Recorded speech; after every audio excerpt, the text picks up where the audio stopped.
तो आज हमारे पास मेवाड़ के शुरुआती इतिहास से जुड़े कुछ दिलचस्प दस्तावेज हैं, मतलब शिलालेख और लेख। हम कुछ खास शासकों के दौर की कहानी देखेंगे। चलिए इन स्रोतों में थोड़ा गहरा उतरते हैं, देखते हैं रावल अल्लट और उनके बाद के राजाओं के बारे में क्या जानकारी है। शुरुआत करते हैं एक बड़ी घटना से। 10वीं सदी में अल्लट ने आहड़ शहर को अपनी राजधानी बनाया। ये नागदा से काफी अलग था, है ना? बिल्कुल।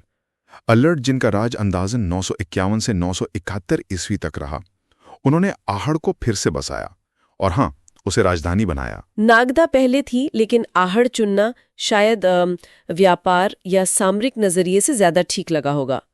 हमें 977 ईस्वी के शक्ति कुमार के आहड़ लेख से ये भी पता चलता है कि अल्लट ने वहां एक वराह मंदिर बनवाया था। वराह मंदिर? अच्छा। हाँ, वराह मतलब विष्णु का अवतार।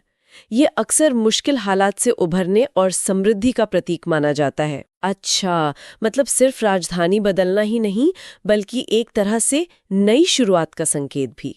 और इन लेखों से अल्लट के बारे में और क्या पता चलता है? उनके परिवार या शादियों के बारे में कुछ? हाँ, उसी शक्ति कुमार के लेख में जिक्र है कि अल्लट की माँ महालक्ष्मी वो राठौड़ वंश की थी।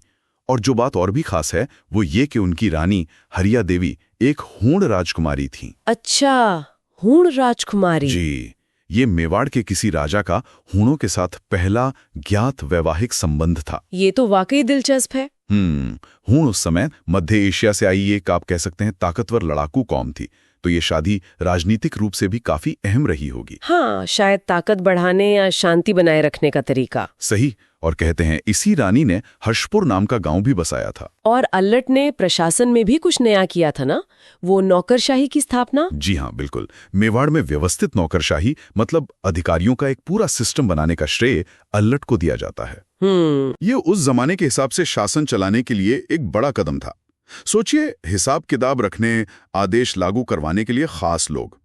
आहड़ से ही मिले 977 ईस्वी के एक और थोड़े खंडित लेख में उनके अक्षपटलाधीश का नाम मयूर मिलता है। अक्षपटलाधीश, ये क्या होता था? ये शायद कोई मंत्री या रिकॉर्ड रखने वाले बड़े अधिकारी रहे होंगे। पक्का कहना मुश्किल है, पर पद महत्वपूर्ण था। उसी लेख में ये भी इशारा है कि अल्लट ने अपने दुश्मन देवपाल को हराया था, शायद कन्नौज का शासक, पर पूरी तरह पक्का नहीं है। तो अल्लट ने काफी कुछ किया। आहड़ को राजधानी बनाया, मंदिर, राजनीतिक शादियां, प्रशासन को व्यवस्थित करने की कोशिश। लेकिन क्या ये स्थिरता बनी रही? उनके बाद क्या हुआ? देखिए, स्थिरता तो हमेशा एक चुनौती रहती है। अल्लट के बाद लगभग 977 ईस्वी के आसपास शक्ति कुमार राजा बने।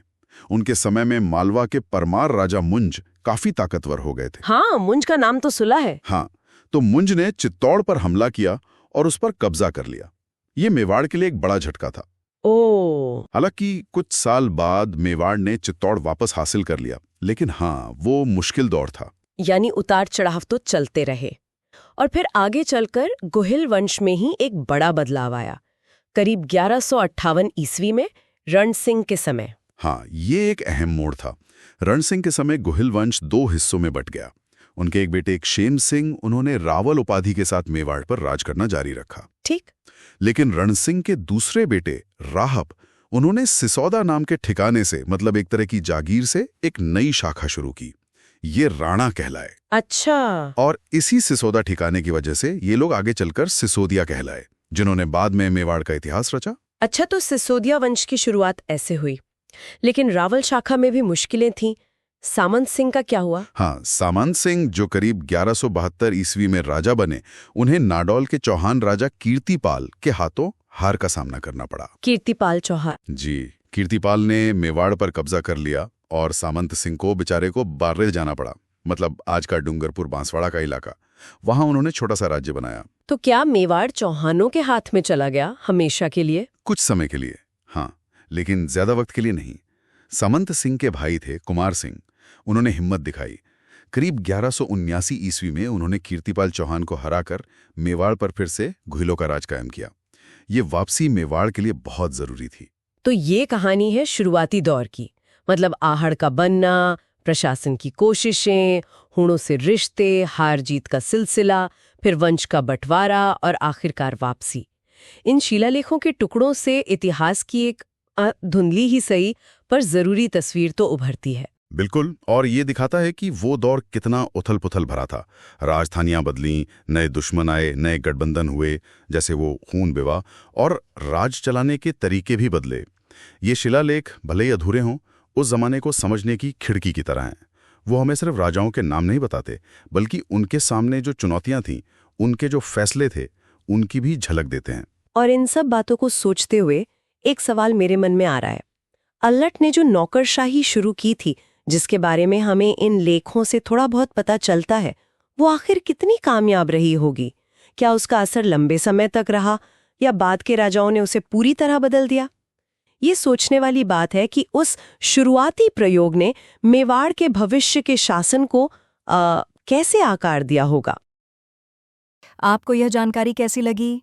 अगर अच्छी लगी हो तो एग्जाम केयर एकेडमी चैनल को लाइक करें, शेयर करें और सब्सक्राइब करना बिल्कुल न भूलें। आपका साथ हमें और भी बेहतर कंटेंट बनाने की प्रेरणा देता है। धन्यवाद।